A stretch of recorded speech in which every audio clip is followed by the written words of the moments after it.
Welcome to the Coast to Coast podcast, brought to you by Play Picks and the Lines, coming to you from the West Coast. Josh Lander, joined as always by my guy Nate Weitzer on the East Coast, and we are talking West Coast game number 2 of the opening night of the NBA season, the Warriors and the Lakers. We're going to jump into all of that, but as always, if you do still need a FanDuel or DraftKings account, head to fdpicks.com or dkpicks.com. Find those local listings in your area, such as those for the Lakers Warriors. Nate, let's get into it.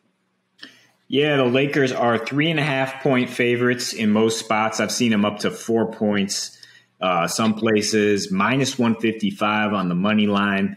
Pretty big favorites there on opening night. And the total is 228. For me, I just said to you, I think the total is a real question mark with the Lakers introducing 11 new players this year, including Russell Westbrook, who loves to push the pace. There's just a lot of moving parts with this roster. I would not touch any team totals until we get a good sample size of how they're going to play with all these new parts. But I do feel like however it fits and however it mixes and matches, that they're way better than the Warriors team, and really just a matchup problem for the Warriors, especially for a team that finished bottom 5 in rebounding the last 2 years. Draymond Green, bless his heart, great defender, not necessarily an Anthony Davis stopper. We're looking at 22 points, 13 rebounds, 5.5 assists, 2.3 blocks on 40% field goal shooting the last 4 times AD played Draymond. And the good news, if you're a Lakers fan, is that in game 1, Anthony Davis is not yet questionable. He is expected to play and probably finish the game.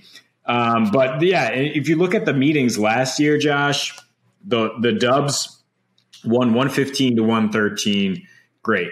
They erased like a 20-point deficit. The first time ever LeBron James-led team gave up a 11-point deficit in the fourth quarter and allowed that team to win. But then the next 2 times these teams played, the Lakers won by 26 and 31 points. They can easily turn it up a notch and just crush this Warriors team because of the rebounding discrepancy. I mean, that's just the most simple part of basketball.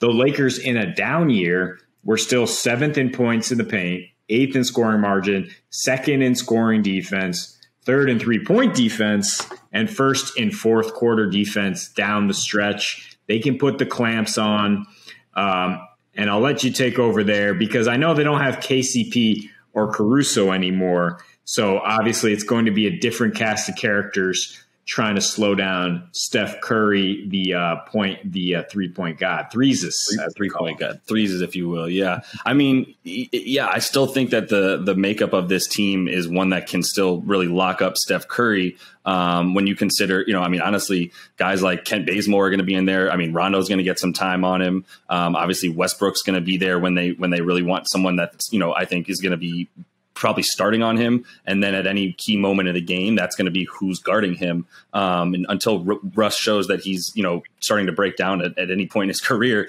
he's going to be expected and willing to do it on both sides of the court and take that challenge on. So I think the makeup of the team is that it's pretty similar, honestly, in some ways to when they did win that championship a couple years ago, maybe a little bit more than last year, especially with the weird, the injuries that they incurred last year. But I think that this team is, to me, feeling like more reminiscent of the team a couple years ago that's going to be capable of putting up about 113, 114 points a game. And I do think they'll still have enough defense against, some teams, specifically the Warriors, who last year showed obviously a lack of depth on offense, especially around Steph. And they're not going to have enough this year, in my opinion, to really improve that.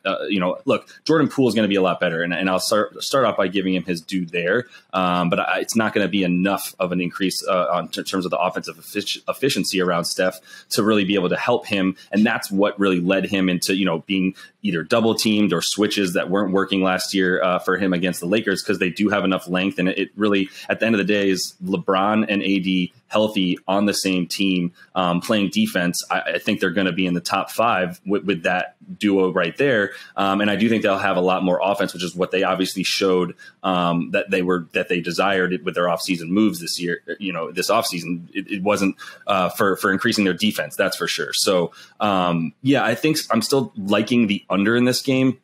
I'm going to go ahead and employ one of our favorite sort of tactics, which is to take the under of a team total, and that being the Warriors at 113.5. They only did that once last year, and that was that, never before seen comeback that they had against LeBron that allowed them to come back and have 115 points and beat them by 2 before getting smacked the next couple games, right? But yeah, I don't like anything specific to the total, because I do think that we could see something you brought up as a possibility. Russ Westbrook, really pushing the tempo, especially during the second unit, if he's really in there with a bunch of, non-starters and really responsible for a lot of the usage percentage at that point. His tempo, what we know what it is. And then a lot of times we also see when it's not working for him, he doesn't get back on D as easily. And now the other team's running fast breaks, and we've got a lot faster and a lot more offense, which is what Russ Westbrook brings when he's especially like the focal point of the offense during those, second unit minutes, like I said. So,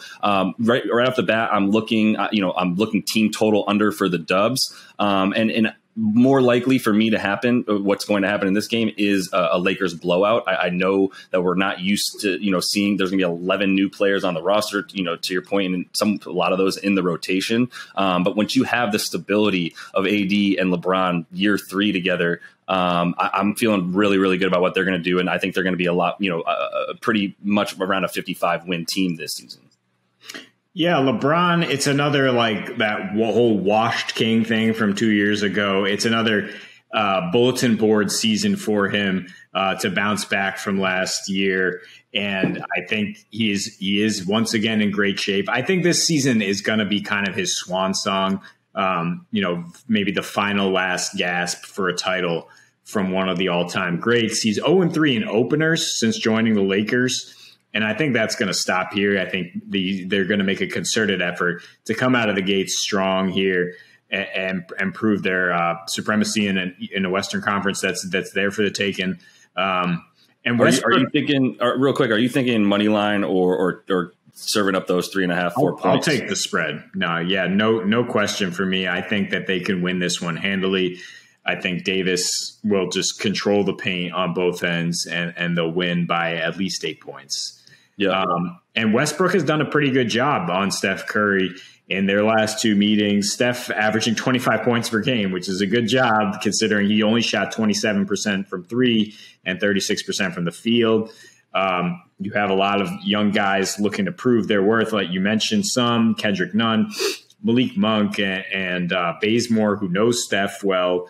And I think just the amount of bodies you can throw at Steph when it's just kind of a one-man team for the Warriors. I mean, you have Jordan Poole who can come in behind Steph and do some of those things. But I think the Warriors, we've talked about this in the Futures episode, are just getting way overestimated because they will eventually get Klay Thompson back at some point this season at some form, before his big injuries.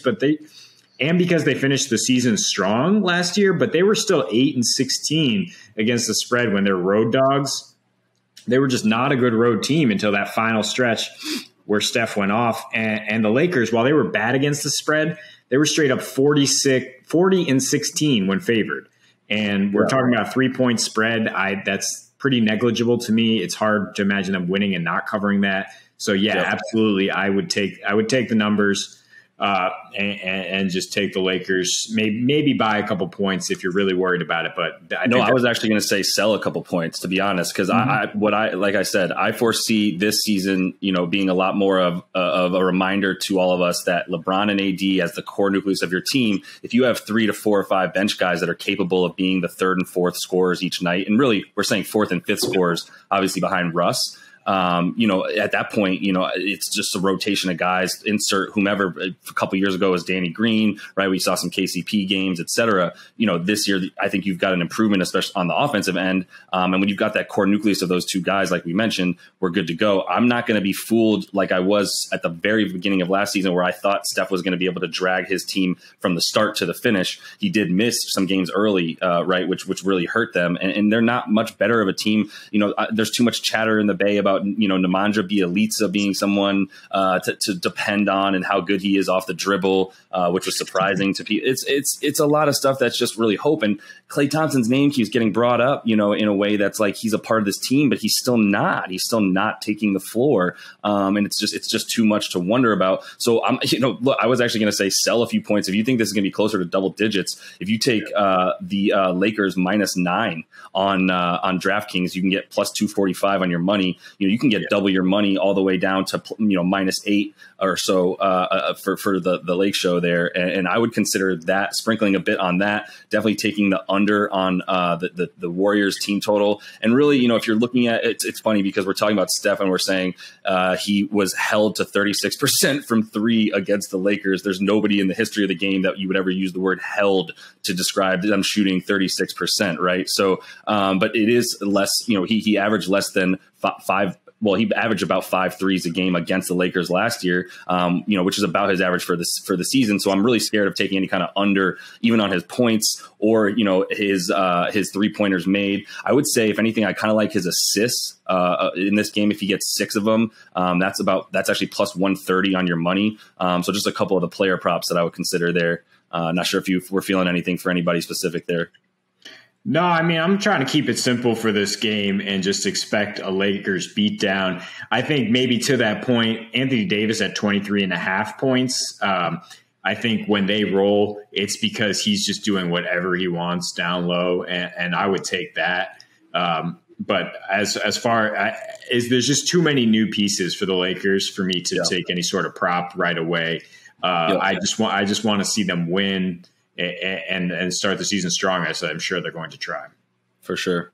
Cool. That's all the time we got for today, y'all. We are going to be enjoying our back-to-back opening night on Tuesday here in the NBA season. So keep with us. We'll be coming back to you guys with another video. We have a fat slate on Wednesday night, so a bunch of games to talk about there and some of our best bets and the like. Until then, and next time we see you, happy betting.